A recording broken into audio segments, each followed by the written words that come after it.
ada clue. Di poin nomor 3 beliau mengatakan, atau poin nomor 2 untuk surat rekomendasi dari Komisi 13 itu kan dia bilang ya, apabila nanti di kemudian hari adanya indikasi awal guys. Jadi bukan indikasi yang sudah meluas gitu ya. Tapi apabila nanti di kemudian hari ditemukan indikasi awal, maka DPR meminta untuk Kejaksaan Agung Republik Indonesia untuk bisa menginvestigasi JPU yang sudah menggelar persidangan. Apakah adanya sesuatu hal dalam tanda kutip di situ, diduga adanya permainan atau enggak, dibalas sama sore juga ya. Gabriel Rara baik, Niki bakal bebas enggak? Saya lihat masih bisa, iya. Seragam coklat udah dikunci sama kerabat RG. Saya udah bilang kemarin jangan main-main tahun 2026. Apabila masih main-main, karmanya akan kecipratan, kena kecipratan. Apalagi sekarang sudah dikawal sama Ibu Rika Diah Pitaloka. Di dalam rekomendasi kemarin juga ya, beliau secara tidak secara langsung tapi spesifik mengatakan bahwa Komisi Yudisial juga harus menginvestigasi, kemudian juga harus mengawal kasus peninjauan kembali dari seorang Nikita Mirzani itu. Iya. Makanya saya bilang ini akan menjadi semakin seru pertarungan antara Nikita Mirzani dengan RG ke depannya. Kenapa? Karena seharusnya kasus daripada illegal access kemudian produk yang ada jarumnya itu harusnya sudah diproses dan sudah berlanjut ke tahap selanjutnya tuh. Tapi kan sekarang kayak masuk angin. Bahkan kemarin ada beberapa lawyer yang datang ke BPOM, saya juga menyoroti hal itu. Karena ada video ataupun statement menurut mereka yang di take down pada tahun 2024 oleh BPOM, mereka datang untuk meminta kejelasan. Nah, mereka ini memberikan waktu sampai minggu depan, kemudian 2 minggu mereka akan menyurati. Apabila tidak ada respon juga dan juga penjelasan dari pihak BPOM, mereka akan melanjutkan untuk melaporkan pihak BPOM ke pihak yang berwenang. Ini akan jadi seru lagi guys ya, akan jadi tambah seru karena semua sudah bergerak nih.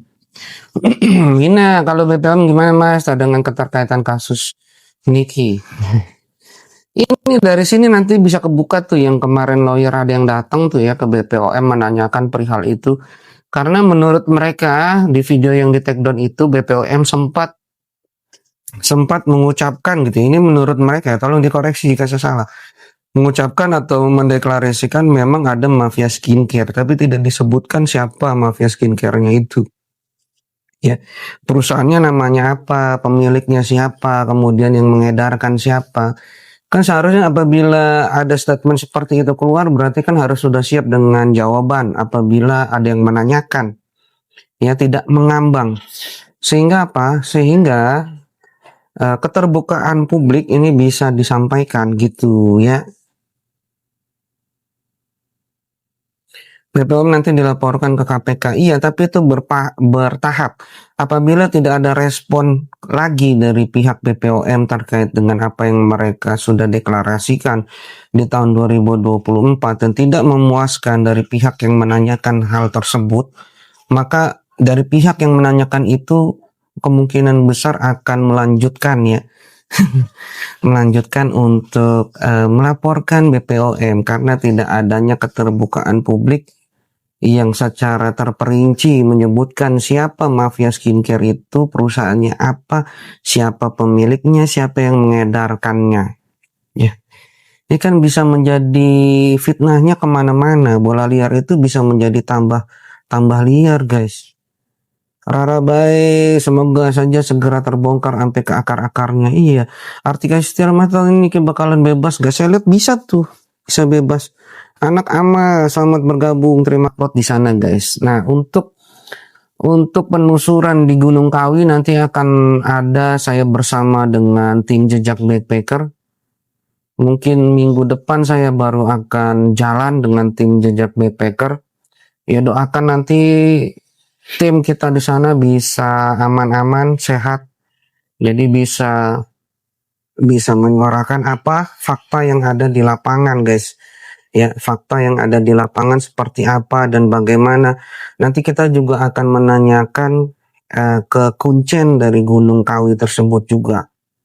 Agar supaya nanti kunciannya ini bisa menjelaskan juga ya apakah memang benar apa yang ada di dalam podcast tersebut yang saat ini sudah mencapai 2,2 juta views ya, kesaksian dari asisten artis terkenal ya, apakah itu benar adanya. Nanti kalian bisa lihat di penelusuran kami bersama dengan tim Jejak Backpacker di lapangan. Ichiwa Nagasaki tadi beneran nggak kak Niki bisa bebas? Masih ada kesempatan untuk bebas tuh ya. Arum kasus ini sangat membagongkan ya, Master. Aku ikut Master biar kaya raya. Kita di sana nggak melakukan ritual pesugihan, tapi kita akan menyibak tabir dari misteri ritual pesugihan di sana, guys. Ya kalau kita jadi kaya ya nggak apa-apa lah, itu bonus ya. Maria Veronica, sore Master, sehat selalu ya. Sehat selalu juga untuk kamu Maria Veronica. Buat kalian yang ingin bertanya silahkan kalian tulis aja di kolom komentar. Saya agak percepat ya live-nya di sore hari karena malam hari saya ada persiapan prepare untuk ritual yang ada di Gunung Kawi ya, penelusuran di sana. Artika Yustita, RG bakalan masuk gak Master? Masuk. Golden Fish menurut Master SW beneran gak ke Gunung Kawi? Beneran kalau dia mah ke Gunung Kawinya beneran. Tapi kan pada saat itu memang untuk kebutuhan konten. Nah ini yang harus kita telusuri lebih lanjut nanti di Gunung Kawi akan seperti apa dan bagaimana. Nanti kalian tunggu aja kalau itu akan di-upload di channel YouTube official Jejak Backpacker guys. Nanti kalian bisa ke sana ya. Di subscribe aja dulu. Endel dari awal tidak beres, bukti-bukti dari Niki nggak direspon sama sekali. Bukti rekaman udah jelas. Nah itu ya, ini yang menjadi pertanyaan kita semua. Makanya ini kan dilaporkan juga sama pihak Nikita Mirzani untuk apa? Untuk ilegal aksesnya tuh, rekamannya. Itu kan ilegal tuh. Sebenarnya itu terindikasi ilegal ya, dan itu sudah dilaporkan, tapi tidak berjalan prosesnya sudah 6 bulan. Padahal ini sudah naik sidik, seharusnya kan tidak selama itu kasus Nikita Mirzani aja cepat secepat kilat. Kenapa di kasus illegal akses ini lamanya luar biasa? Ini yang sebenarnya harus kita kawal guys. Ya, illegal akses, kemudian laporan tentang produk yang ada jarumnya yang sekarang DRL aja sudah disidangkan tuh, hari ini digelar sidang DRL tuh ya, tadi mendengarkan dari pihak DRL ya, eksepsi atau apa itu namanya itu. Bunda Master PKM ini bakalan rumit enggak? Di awal aja sudah ada drama itu ya Bunda. Di awal-awal aja kita udah lihat itu JPU-nya aja mangkir. JPU-nya aja mangkir, nggak seperti yang di awal-awal sampai banyak drama yang ada di dalam persidangan ini mangkir loh. Menurut keterangan lawyernya sendiri itu tidak ada kejelasan. Kenapa mangkirnya? Alasannya apa? Ini harusnya juga bisa ditindak sama Kejaksaan Agung nih. Harusnya bisa diinvestigasi nih. Kenapa mereka mangkir dari tugas? Sehingga apa? Sehingga tentu saja ini merugikan pihak dari Nikita Mirzani yang harus diundur persidangannya tuh kan. Yang harus diundur 1 minggu lagi. Gara-gara apa? Gara-gara JPU-nya nggak ada, mangkir, nggak ada alasan yang jelas. Ini kan suatu anomali yang luar biasa ini guys di dalam suatu persidangan. Kenapa JPU tidak hadir? Sedangkan yang seharusnya itu pihak JPU itu ya harusnya hadir. Kayak gitu. nih. Seperti itu ya Bunda. Dari awal aja udah ada drama-drama yang kita lihat gitu ya. Anomali-anomali yang luar biasa ini kalau saya lihat. Yang seharusnya tidak terjadi dan seharusnya ya ini menjadi suatu presiden buruk untuk siapa? Untuk institusinya. Ya. Masa tugas dan tanggung jawabnya diabaikan tanpa kejelasan? Ya, seharusnya ketua ataupun jaksa agung, mau kemana? Wah saya, seharusnya ya pihak dari kejaksaan agung ini menginvestigasi tuh anak buahnya, kenapa bisa begitu tuh? Kenapa? Karena adanya Rike Diah Pitaloka yang mengawal, jadi ketakutan, ketar-ketir gitu, atau gimana ini? Jadi kelihatan paniknya tuh ya, Koko ST, kelihatan banget tuh paniknya. Sampai-sampai nggak hadir ya kan. Valentino Lim, halo Valentino Lim, selamat bergabung. Mama Tari sudah disering tapi Ibu Dewan datang jadi bubar tuh settingannya. Iya bubar ambiar. Hah? Iya kayak di setting ya. Yang udah di setting tuh ya. Sidang DRL hari ini gimana? Masih mendengarkan nota keberatan ya dari DRL kalau saya lihat. Jadi ada beberapa keberatan yang disuarakan di persidangan itu, mendengarkan nota keberatan dari DRL. Ini masih dalam tahap awal guys. Nanti kita akan lihat di sidang selanjutnya. Jadi kayak apa yang sudah disetting-setting, direncanakan gitu ya, ambiar gitu berantakan tuh. Emang JPU-nya sama ya Bang, harusnya ya sama-sama aja gitu. Meskipun nggak sama ya harusnya tetap datang dong ya. Ya kan? Harusnya tetap datang dong. Karena tanpa adanya JPU ya sidang ya ditunda akhirnya kan. Ditunda. Utang bisa nilai JPU hakim itu. Iya makanya anggota Komisi 13 ini membawa institusi berarti itu kemarin tuh ya Ibu Rike Diah Pitaloka di akhir tuh itu sudah saya naikkan itu di postingan saya tuh. Istri saya tuh. Nanti gimana ke depannya Master sidang PK-nya, apakah akan menang? Masih ada kemungkinan untuk menang tuh ya. JPSI donat ya. Iya itu kayaknya sih dia juga itu orangnya.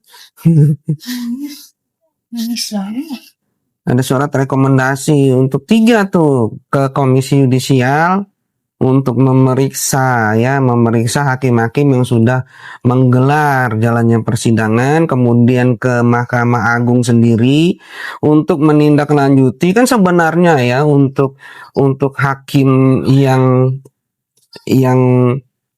mengadili Nikita Mirzani ya di Mahkamah Agung itu kan bermasalah. Ini menurut keterangan Ibu Rike Diah Pitaloka ya, dia itu sebenarnya sudah mendapatkan sanksi dari KY. Tolong dikoreksi jika saya salah. Untuk kasus yang sebelumnya Ronald Tanur tuh. Tapi tidak ada sanksi yang dijalankan. Jadi sempat itu ya terceletuk dari mulutnya Ibu Rike Diah Pitaloka, kok jadi kayak kelihatannya kebal hukum dia.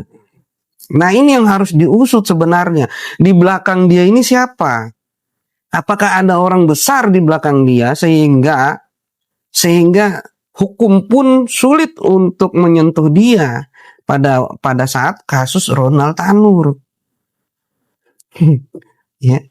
Pada saat seperti dia memimpin jalannya persidangan Ronald Tanur tuh. Nah sekarang jadi ada dua ya.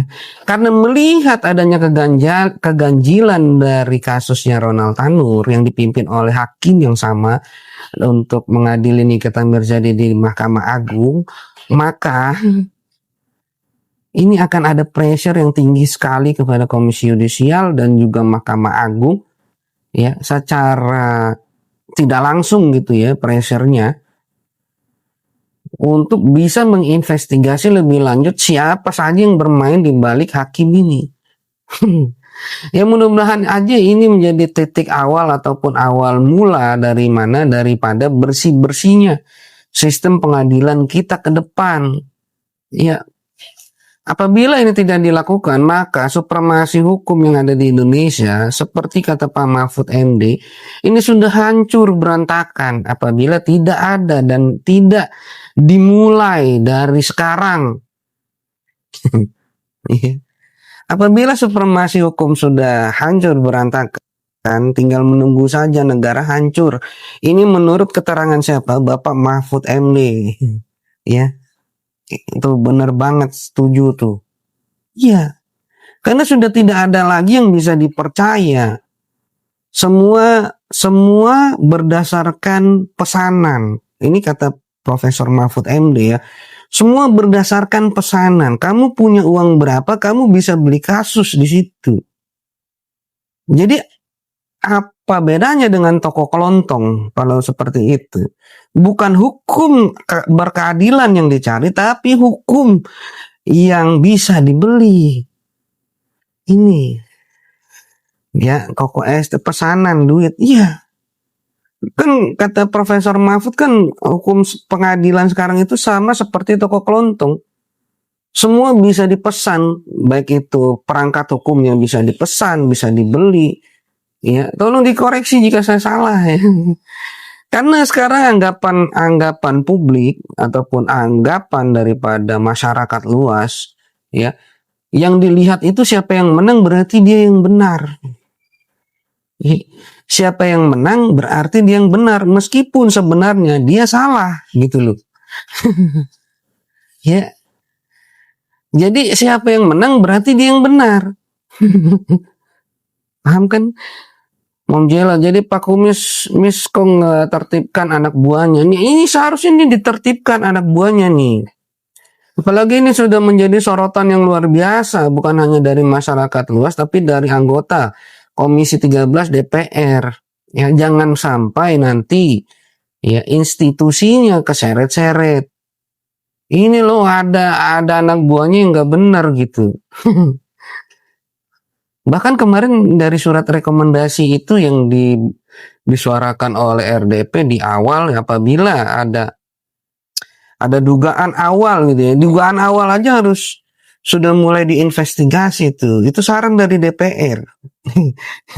Kalau misalkan nggak didengarkan ya siap-siap aja dipanggil kemana, Komisi 3 biasanya tuh ya, nanti mungkin akan berkoordinasi RDP Ibu Rieke Diah Pitaloka dengan Komisi 3. Mungkin saja Ibu Rieke Diah Pitaloka juga bisa memanggil, karena ini kan berkaitan dengan undang-undang baru yang sudah disahkan guys. Ya, seperti itu.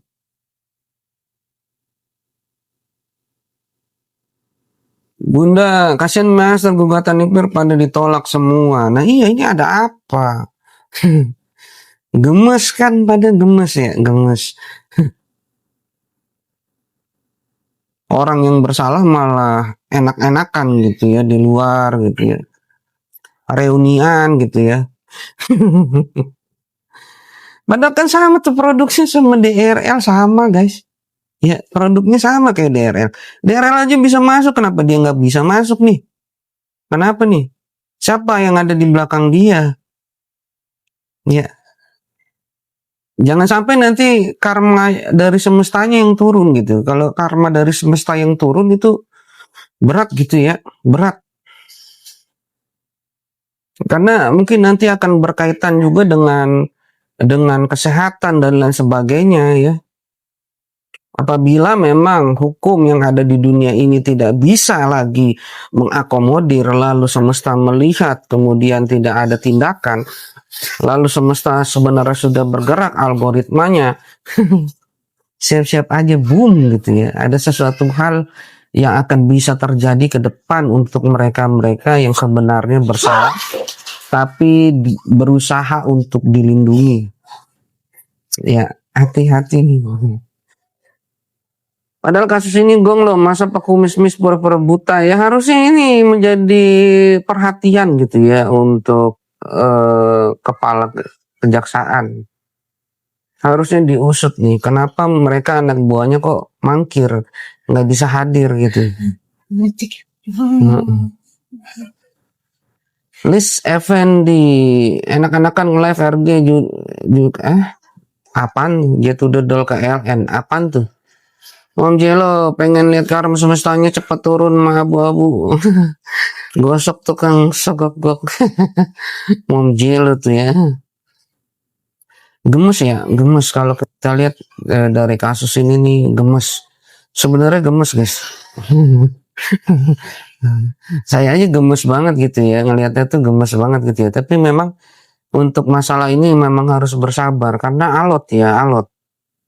Dengan adanya kemarin lawyer dari Niki datang ke PMJ menanyakan perihal illegal akses, kemudian menanyakan produk yang sama dengan DRL, progresnya seperti apa dan bagaimana. Ini kalau saya lihat langkah yang tepat, kenapa? Karena memang harus dikawal seperti itu. Agar supaya apa? Agar supaya nantinya prosesnya itu bisa berjalan, nggak jalan di tempat gitu guys. Ya. Nawi kira-kira menang nggak NM Master ya? Nanti kita lihat ya, ada kemungkinan besar untuk menang tuh. Mom Jelo gemes bener nampak kali kasus buatan. Nah, iya itu. Ya udah pada tua, nggak takut dosa, bentar lagi pas modar, nggak ingat usia. Ya mudah-mudahan ya setelah di peninjauan kembali ini, setelah adanya Ibu Rika Diah Pitaloka turun, membawa terima kasih Jeng Heli, membawa atas nama institusi ya, anggota Komisi 13 itu secara sah dan yang meyakinkan dia sudah mengatakan hal itu di ruang publik. Banyak wartawan meliput, dia mengatakan saya dari Komisi 13 mengawal ya kasusnya karena memang fungsi pengawasan dari Komisi 13 dan itu dilindungi oleh Undang-Undang Dasar Negara Republik Indonesia. Melalui apa? Melalui undang-undang yang baru disahkan kemarin. Nah, nggak ada sekarang yang bisa untuk membantah hal itu.